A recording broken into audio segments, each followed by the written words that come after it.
श्री शिवाय नमस्तुभ्यम। हम सबको पता है कि 27 मई को भौम अमावस्या का बहुत ही प्यारा सा दिन है। 26 मई को आपकी सोमवती अमावस्या थी, लेकिन 27 मई को भौम अमावस्या पड़ रही है और ये अमावस्या आपके ज्येष्ठ मास के मंगलवार पे है, जो कि इस पवित्र दिन का महत्व और भी ज़्यादा बढ़ जाता है ना। आज हम लोग अपने ही घर पे आटे की 7 गोलियों का ये उपाय करेंगे, जिससे आपकी फैमिली में, परिवार में कभी दिक्कतें नहीं आएंगी। खासकर जिन भी लोगों के घरों में जाने अनजाने में पितृदोष लग जाता है, वो दोष धीरे धीरे आपके घर परिवार से हमेशा के लिए दूर ज़रूर होगा। ठीक है ना। देखो, सबसे पहले मैं आपको एक छोटी सी बात बताना चाहता हूँ, उसके बाद हम लोग आगे बढ़ते हैं। देखो, जो हमारे पितृ होते हैं ना, जो हमारे पूर्वज होते हैं, पितृ होते हैं, वो क्या होते हैं, वो उनका स्थान पृथ्वी पे कहीं ना कहीं किन्हीं जीव में बनाया गया है। जैसे जो गौ माता होती हैं, उनके अंदर भी माना जाता है पितरों का वास। जो कौवा होता है, उसके अंदर भी माना जाता है पितरों का वास। और जो कुत्ता होता है, उनके अंदर भी माना जाता है पितरों का वास। तो जब भी पितृ पक्ष चलता है, आपको पता होगा, इन तीनों लोगों को हम कुछ ना कुछ खिलाते हैं। बट एक ऐसा भी जीव होता है जो जल में होता है, और वो भी पितरों के तुल्य माना जाता है। अगर आपके घर परिवार में, फैमिली में पितृदोष लग चुका है और आपको उस पितृदोष से छुटकारा चाहिए, तो आप इस उपाय को करेंगे। ठीक है ना। देखो, सबसे पहले 10 सेकंड आपका टाइम और लूँगा, थोड़ा सा ये बताने के लिए कि कुछ लोग ये नहीं समझ पाते हैं कि हमें भैया ये पता कैसे चलेगा एक्चुअली में कि हमारे घर में पितृदोष लगा हुआ है। बहुत सारे हैं तरीके। जैसे मान लीजिए कि घर में आपके कोई ना कोई ऐसा इंसान है जो हमेशा रोग से ग्रसित रहता है, दवा उसे सूट नहीं करती, तो कहीं ना कहीं ये पितृदोष का लक्षण माना जाता है। आपके घर में पैसे टिकते नहीं हैं और पैसों से रिलेटेड समस्याएं हमेशा बनी रहती हैं, तो कहीं ना कहीं पितृदोष का लक्षण है। अगर आपके घर में लड़ाइयाँ बहुत ज़्यादा होती हैं हर छोटी बातों को लेकर के, तो ये कहीं ना कहीं पितृदोष का लक्षण माना गया है। ठीक है ना। चलो समझने की कोशिश करते हैं। मैंने आप लोगों को बताया है 7 आटे की गोलियां कम से कम लेनी है, और जितना बड़ा बड़ा मैंने बनाया है ना, इतना बड़ा मत लेना, बहुत ही बारीक बारीक छोटे छोटे छोटे छोटे खूब टुकड़े ले लो, है ना। कम से कम 7 लेना, ज़्यादा से ज़्यादा आपकी इच्छा। ठीक है ना। फिर उन आटों की गोलियों को लेकर के कहाँ पे जाओगे? आपको जाना होगा ऐसे नदी, तालाब, सरोवर, कुआं, बावड़ी पे जहाँ पर मछलियाँ रहती हों। ऐसे सूखे सूखे मत चले जाना जहाँ सिर्फ पानी हो, जल हो और वहाँ मछलियाँ ना हो, तब इस उपाय का कोई फ़ायदा नहीं मिलेगा ना। अब आटे की गोलियों को साथ लेके जाना। सबसे पहले एक आप लोगों को घी का दिया, लंबी बत्ती का, अपने पितरों के लिए समर्पित करना है, जलाना है। ध्यान रखिएगा, जो दीपक प्रज्वलित कर रहे हो, उस दीपक का जो मुख होगा वो आपको साउथ डायरेक्शन में ही रखना है और किसी भी दिशा में नहीं रखना। ठीक है ना।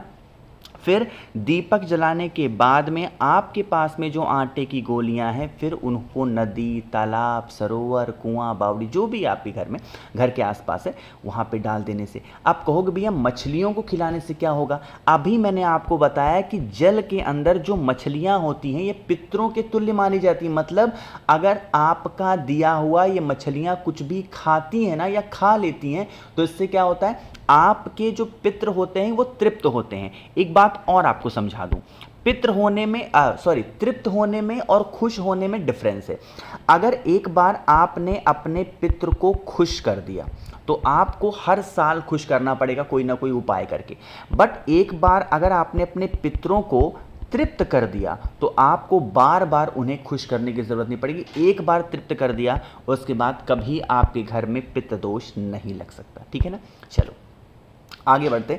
अब इस वीडियो के हम लोग अपने दूसरे उपाय की तरफ। ये उपाय जो हम लोग करने वाले हैं ना, ये करने वाले हैं शांति के लिए। अच्छा, आप लोग में से कोई ऐसा भी व्यक्ति है क्या जो ये चाहता हो कि आपके घर में शांति ना हो?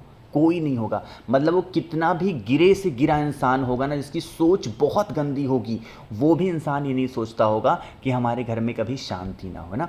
तो आप लोगों को अगर अपने घर में खुशहाली चाहिए, शांति चाहिए, देन आप इस उपाय को करेंगे। ठीक है ना। बहुत ही प्यारा सा दिन है भौम अमावस्या का।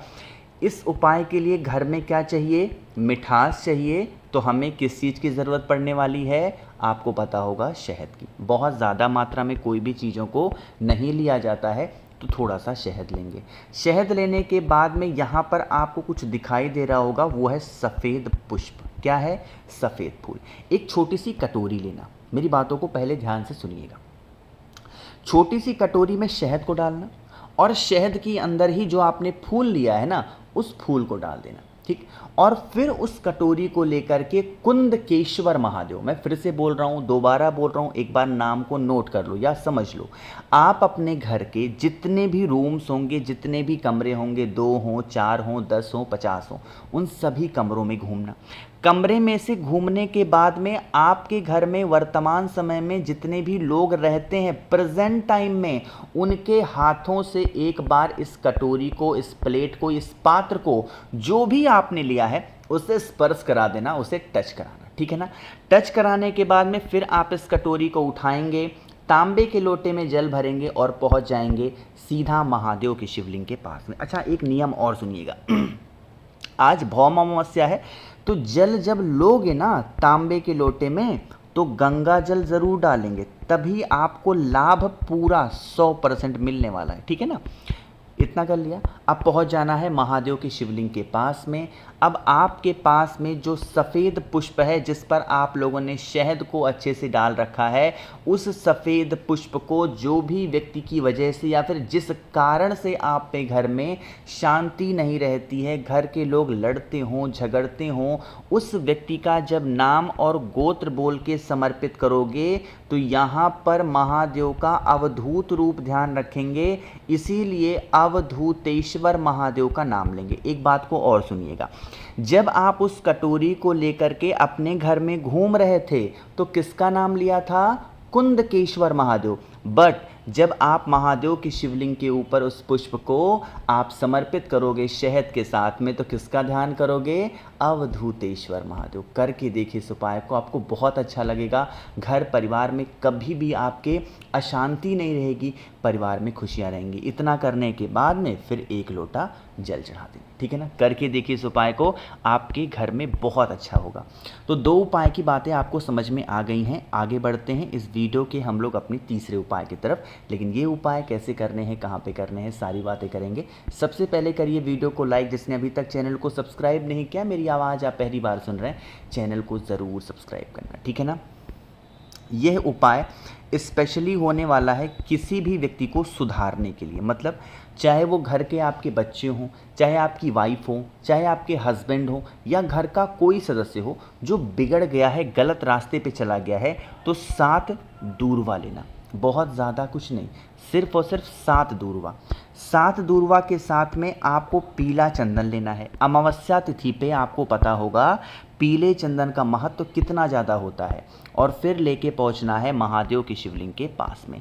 यहाँ पर जब पहुँचोगे तो आपके पास में जो दूर्वा है ना, उस दूर्वा को माता अशोक सुंदरी के स्थान पे रखेंगे, महादेव से प्रार्थना करेंगे, विनती करेंगे, हे शिव शंभु भोलेनाथ, हमारे घर में इस प्रकार से प्रॉब्लम है, इस प्रकार से समस्या चलती है, आप हमारे घर परिवार से इन सभी समस्याओं को दूर करें। अपने अकॉर्डिंग प्रार्थना कर लेना, जैसे भी कर सकते हो। प्रार्थना करने के बाद में आप लोगों को फिर जल चढ़ाना है, ठीक। जल चढ़ाने के बाद में इस 7 दूर्वा को उठा लेना और इसे लेके घर जाना। घर जाने से पहले आपके पास में पीला चंदन है, पीले चंदन का लेपन महादेव के शिवलिंग के ऊपर कर देना और फिर इस दूर्वा को लेके घर जाना। उस व्यक्ति को जिसे आपको सुधारना है, किसी भी चीज़ में मिक्स करके, कैसे भी करके उस दूर्वा को एक एक करके अगर 7 दिनों तक नीलकंठेश्वर महादेव, दोबारा बोल रहा हूँ, नाम को नोट करिएगा, नीलकंठेश्वर महादेव के नाम से खिलाना पिलाना स्टार्ट कर देते हैं, तो उस इंसान की दिशा और दशा दोनों में परिवर्तन देखने को मिलेगा, ठीक। अब सबसे आखिरी उपाय की हम लोग बात करने जा रहे हैं। यहाँ पर कुछ करना नहीं है, सिर्फ आपको प्रार्थना करनी है अपने पितरों से। अपने हाथ में चावल का 1 दाना लेना, मेरी बात सुनिएगा। चावल, ये उपाय चौथा उपाय है, आखिरी उपाय है।